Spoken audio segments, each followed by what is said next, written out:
Cornelius Vanderbilt's story might seem like a dusty old tale from the 19th century, but trust me, it's packed with enough drama, ambition, and plot twists to rival any modern Hollywood blockbuster.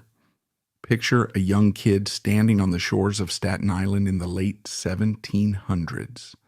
Salty sea air whipping against his face, steely determination in his eyes. That boy was Cornelius Vanderbilt, born on May 27, 1794, in Port Richmond, with a father who ferried passengers across the harbor and a mother who managed a humble household. The family wasn't wealthy, but they were scrappy, and from the start, young Cornelius had a sense that his life was going to be anything but ordinary. Legend has it he was already tinkering with boats by the time he could walk, showing an uncanny knack for reading tides and currents. As a teenager, he didn't just dream about success, he took action. At 16, he scraped together resources to launch a modest ferry service, shuttling people back and forth from Staten Island to Manhattan. It was a simple operation at first, just a single vessel and a kid wearing a determined grin. But word spread fast that this young captain was the most reliable around. He never missed a trip, never overcharged, and made sure his ferry was in tip-top shape every morning. By the time folks realized he was still just a teenager, his name was already rolling off tongues like a new sensation. You could say that early hustle was a glimpse of what was to come.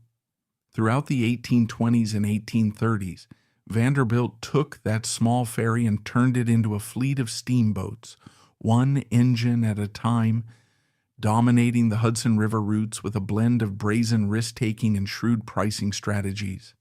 He was nicknamed the Commodore, a nod to his growing maritime presence, and the moniker stuck for life. But it wasn't just about making money. Vanderbilt was rewriting the rules of competition, practically forcing older operators to keep up or get out. Passengers adored him. Rivals feared him. He was quick to cut fares to lure customers his way, then strong-arm the competition until they cried uncle. Was it cutthroat? Absolutely. Did it work? Unquestionably. In the blink of an eye, he owned routes all along the coastline, ferrying not just people but goods, mail, and anything else that could pay a fare. When news of the California gold rush hit in the late 1840s, Vanderbilt's sense of opportunity kicked into overdrive. Thousands were desperate to journey from the East Coast to California, and crossing the entire continent by wagon was risky and slow. Vanderbilt offered a new solution: take a steamship to Central America, cross the isthmus, and then hop another boat straight to the goldfields. It slashed travel time dramatically, and guess whose pockets filled with gold while everyone else was digging for it in muddy riverbeds? The Commodore's, of course. This was a man who saw possibilities where others only saw obstacles. Time after time, as the United States expanded, he put his finger on the pulse of where people were moving, and then got there first with a viable route, excellent service, and a grin that said, "I beat you to it." But the biggest pivot was yet to come. By the mid-1850s, Vanderbilt realized that steamships, though revolutionary, weren't the final frontier. The rails were calling. America's railroad network was blossoming, though still haphazardly. Lines rarely connected smoothly, and traveling long distances by train meant jumping between different companies' routes, each with its own rules and quirks. It was a confusing mess, exactly the kind of problem Vanderbilt loved to solve. Sensing the tidal wave of change that railroads would bring, he began buying up railway stocks.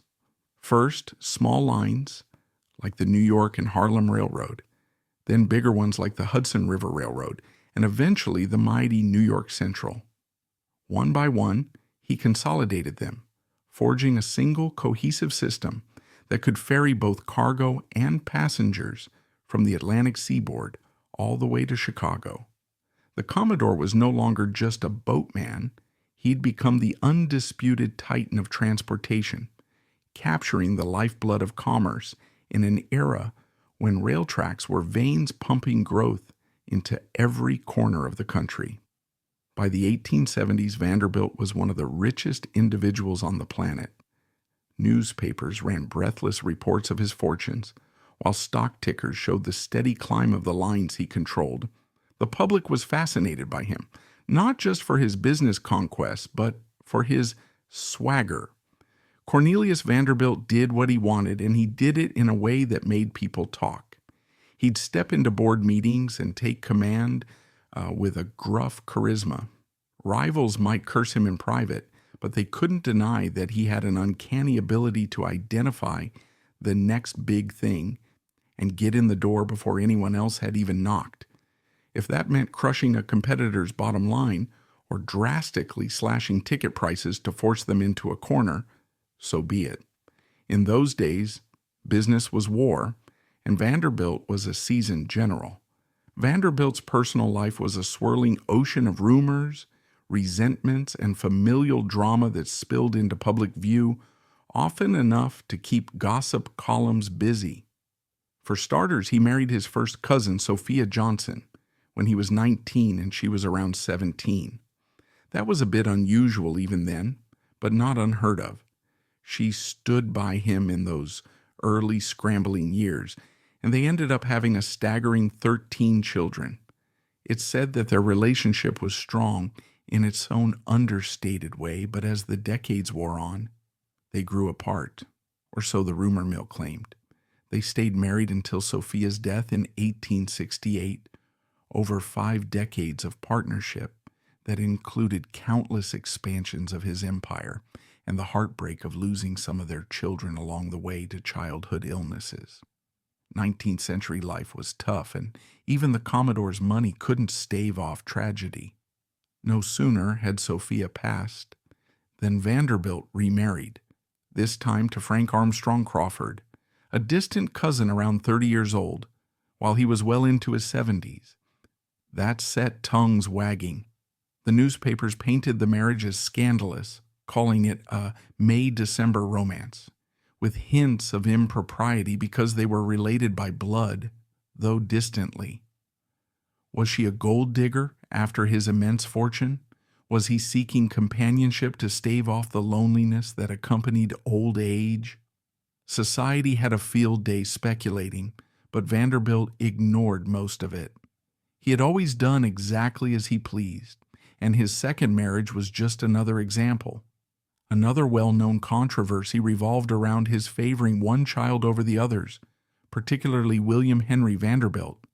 While he had many sons and daughters, Cornelius placed a significant portion of his trust, and later his fortune, in William's hands. William seemed to inherit his father's business acumen, and the Commodore valued competence above all else. This blatant favoritism stirred envy and rage among the other children, who felt left out and underappreciated. Some even publicly aired their grievances, which only encouraged newspapers to print harsher stories about the internal power struggles of the Vanderbilt household. Over time, the friction between Cornelius and some of his more rebellious offspring festered into deep estrangement. Unsubstantiated rumors that he had fathered illegitimate children or kept mistresses circulated in whispers, though concrete evidence never really emerged. Still, where there's smoke, tabloids are quick to generate plenty of fire, and Vanderbilt was too wealthy and too polarizing to avoid the sensational headlines. At the root of it all was his business philosophy, which a fair share of critics described as ruthless. He slashed prices to the bone, hammered out exclusive deals, and sometimes resorted to tactics that teetered on the line of legality, like bribing petty officials or hiring private muscle to intimidate rival captains. He saw it all as part of the game, a necessary strategy to stay on top in a brutal competitive market. Others saw it as moral depravity or even proto-monopolistic behavior that would, in time, be reined in by regulations. But in the 19th century, there weren't many rules, and Vanderbilt was a figure of near mythic proportions who often created the rules as he went along. Despite his outward toughness, the Commodore was no stranger to heartbreak. Several of his 13 children with Sophia died young, victims of the era's rampant diseases. The loss of any child is a crushing weight, and while Vanderbilt was known to keep a stoic front, the heartbreak surely took its toll behind closed doors. One of his sons, Cornelius Jeremiah Vanderbilt, struggled with severe mental health issues and even attempted suicide. The father and son's relationship could be described as strained at best. The Commodore sometimes dismissed the younger Vanderbilt's pleas for financial support or emotional understanding, leaving the tabloids to brand him as callous. Family gatherings, if they took place at all, simmered with tension beneath the veneer of polite conversation. All that success in business didn't necessarily translate into a harmonious home. In the late 1860s, when Sophia died, Vanderbilt publicly grieved. They'd been married for over 50 years, raised a brood of children, and weathered countless storms, business and personal alike. Newspapers covered her funeral, speculating about whether the Commodore was genuinely heartbroken or simply moving on to the next phase of his life, which, as we know, involved marrying again rather quickly. But even that sorrowful chapter in his life couldn't derail the empire he'd built. He was by then almost unstoppable in his ambitions to reshape how people traveled across America. By the early 1870s, Vanderbilt was up there in years, and his health began to fail. Whispers circulated about his weakening condition, with some saying he was plagued by chronic stomach ailments, possibly made worse by the stress of high-stakes business deals. Others speculated about kidney problems or the cumulative damage done by a lifestyle that favored incessant work over rest. Yet, even as he grew weaker, he clung to the driver's seat of his corporate empire with a grip so tight that few dared challenge him. Shareholders were content to watch the old man lead as long as their investments kept climbing in value. Behind closed doors, some family members hovered, eager to glean any sign of how his vast fortune might eventually be divided. Cornelius Vanderbilt died on January 4th, 1877, at his Manhattan home, a grand residence sometimes referred to as the Vanderbilt Mansion, on Washington Place. He was 82 years old, and the official cause of death was listed as exhaustion or complications thereof, 19th century medical terminology that might also have implied kidney failure, infection, or other undiagnosed conditions. His funeral was a grand event.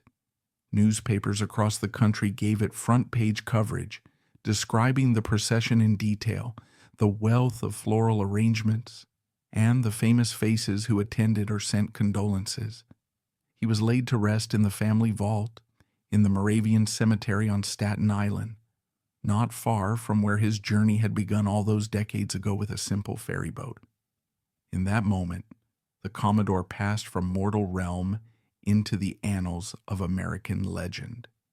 He left behind a will that granted the lion's share of his colossal fortune, estimated at around $100 million, an astronomical sum for the era, to his favored son, William Henry Vanderbilt. The rest of the children, and there were many, were given far less.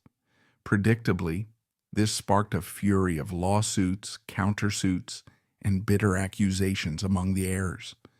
A protracted legal battle ensued, turning private family disputes into public spectacle. Lawyers feasted on the complexities of the estate, and the press seized the opportunity to publish every sordid detail of family infighting.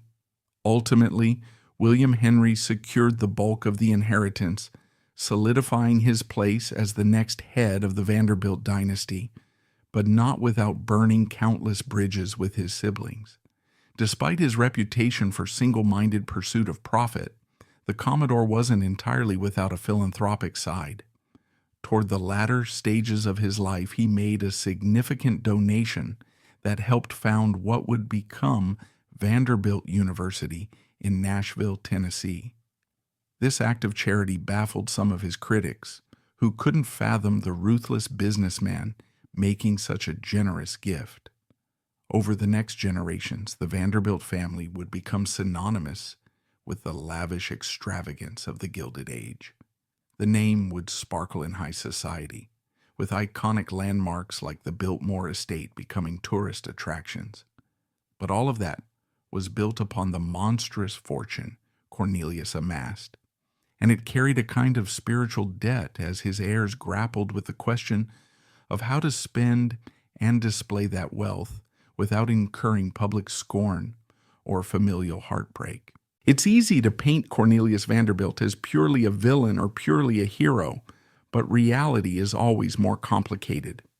On one hand, he revolutionized travel in America.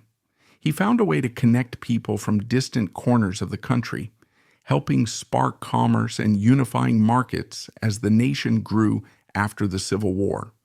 He was a pioneer who saw the potential in steamboats, then in railroads, and never let fear of the unknown slow him down.